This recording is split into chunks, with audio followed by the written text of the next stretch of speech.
வெளிப்பட்டல் 21 19-25.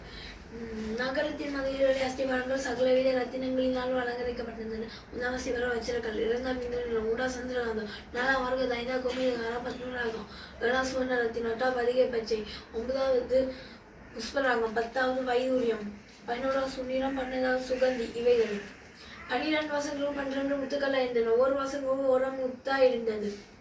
நகரத்தின் வீதி தெளிவுள்ள பளிங்கு போல சுத்த புண்ணா இருந்தது. அதில் தேவாலயத்தை நான் காணவில்லை. சர்வ வல்லமையுள்ள தேவனா கத்திரமான ஆட்டுக்குட்டியானவர் அதற்கான நகரத்துக்கு வெளிச்சம் கொடுக்க சூரியன் சந்திரன் அதற்கு வருவதில்லை. தேவனுடைய மகிமையை அதை பிரகாசிப்பித்தது. ஆட்டுக்குட்டியானவர் அதற்கு விளக்கு. ரட்சிக்கப்படுகிற ஜனங்கள் அதன் வெளிச்சத்திலே நடப்பார்கள். பூமியின் ராஜாக்கள் தங்கள் மகிமையும் கனத்தையும் அதற்குள்ளே கொண்டு வருவார்கள். அங்கே ராக்காலம் இல்லாதபடியால் அதன் வாசல்கள் பகலில் அடைக்கப்படுவது இல்லை. ஆமென்.